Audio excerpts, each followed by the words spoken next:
Oh yeah, I should probably intro the fact I'm starting my training log again. Super excited about it. Started this in January of 2007. And day one, I'm here with Tom DeLauer. Check it out.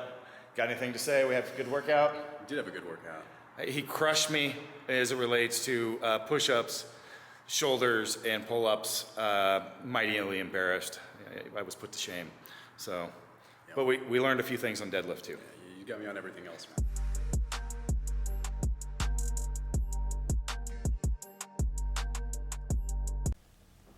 Why is the Duffin training log back? 2007 to 2019, over 10 years, I kept my video log going. It was on forums for over 10 years. Why am I back? Well, two reasons.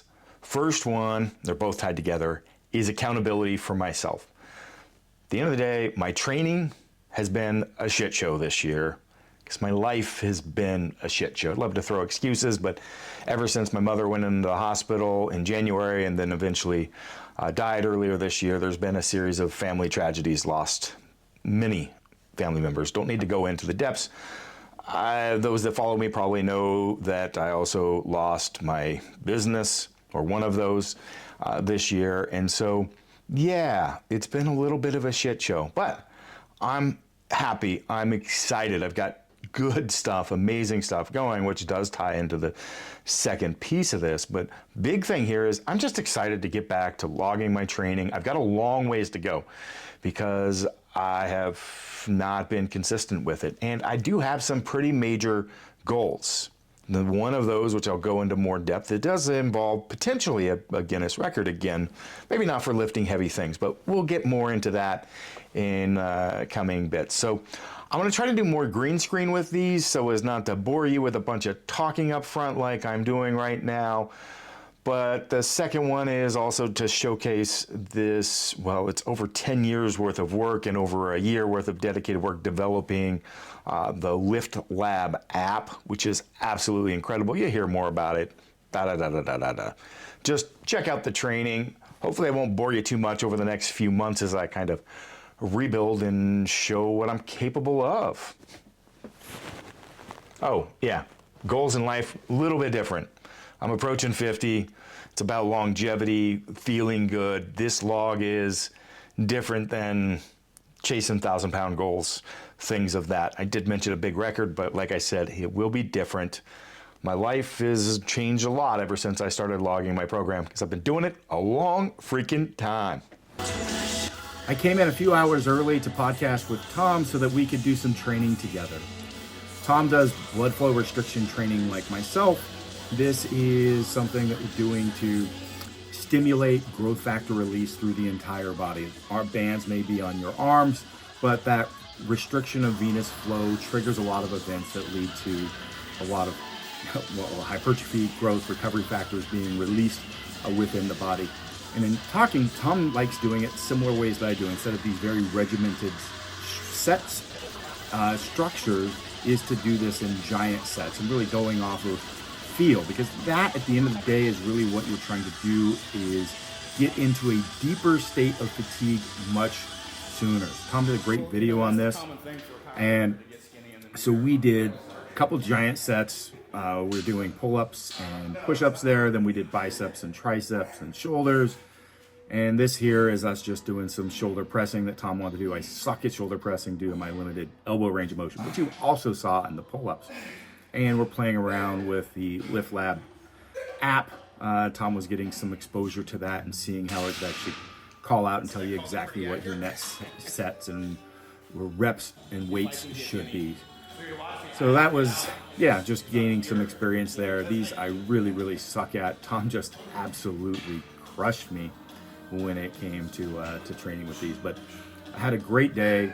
I also did some work with technique with Tom on deadlifts, and this was helping visualize the finish position and hoping his firing patterns so that he could get better at hamstring and hip drive, but really clean up his technique. We've got a nice clean finish there. You can see he's really driving those legs through the ground as he completes that lift. One of the things that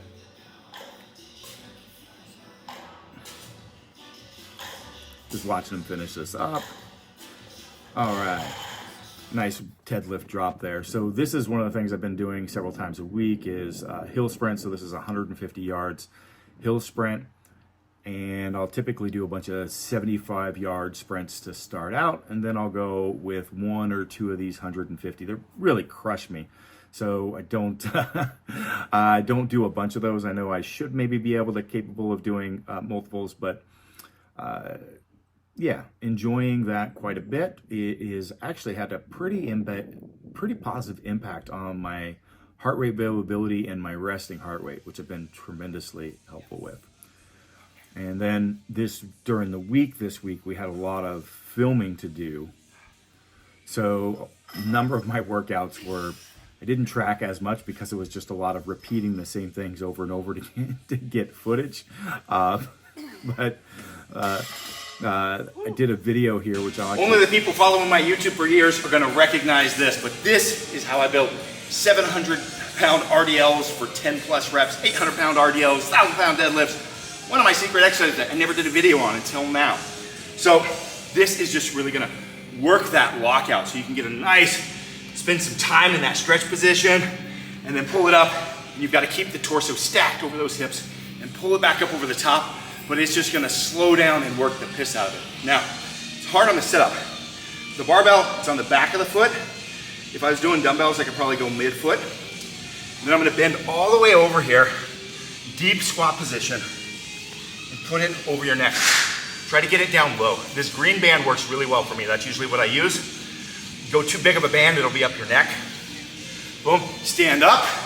Make sure it's down the neck really good so it's not pulling the neck forward. And there it is. Grab the bar, do some RDLs, and baby, it's gonna get you right there and right here like nothing else. All right, check it out. Hopefully that video was valuable. I figured I'd just showcase a little bit of like what a training looks like when I'm doing a lot of filming at the same time, just for entertainment's sake or knowledge of how that rolls. But it's a photo shoot day, but really it's a training day. Because yeah, I'll leave this pretty sore at the end of this. But we're doing a lot of shots for getting ready for the beta launch of the Lift Lab app. It's not available to public. I'm not here pimping it or doing anything, and that's really not I guess it's probably my goal at some point. But my logs are not they'll just naturally feature it. This happens to be more involved this week because that was the week I was prepping materials for it, which is, I guess got me thinking about just getting really basic with getting back to basics and doing what I always loved, which was filming my training, showcasing it. This is some rotational drills. A lot of times you may have seen these on my Instagram being done with the flywheel. Maybe I'll implement that again, but I'm trying to showcase a bunch of different band techniques right now. So you're going to see that in the educational videos that drop on my channel. Is different ways that I incorporate those bands that I don't see other people doing.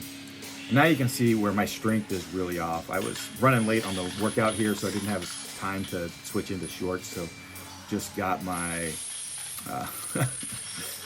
my jeans on, but actually didn't feel very restrictive, so it worked out pretty well. These are some thick denim jeans with 100 pounds in chain, so 425 on the bar, but pretty light in the hole. It felt good. I actually did a lot of volume earlier, as you saw on the band resisted RDLs, which were really challenging. So did several top sets here at 5 reps. And then I don't think it's going to be shown, but a lot of drop sets at 8 reps as well. And then went into doing some good mornings, which are shown. Again, trying to fast forward some of these so that they're, not being quite as boring. I do really like the change on the good morning, so you can spend a little time. You'll see me kind of doing a semi-pause, particularly as I get deeper in the reps on these. So that little bit of deload and just making sure I got a really nice solid stretch without like rounding out or losing position, find highly effective. I'll probably continue to do something like that for the good morning. And then you'll see little curls, my limited range of motion, doing what I can to try to keep those arm size on as best. We'll throw out to John Meadows with some Meadows rows. I've really been loving these of late, so you'll probably see a lot of these in the program for a while before I switch it up to another movement. If there's any value, drop a comment, let me know. But I'd like to show like 1 minute, maybe at the end of each week, showing other projects that I'm working on around the house or building things. This week, I am rebuilding this 50-ton press to work upside down for a home press brake now that I don't have a manufacturing shop anymore.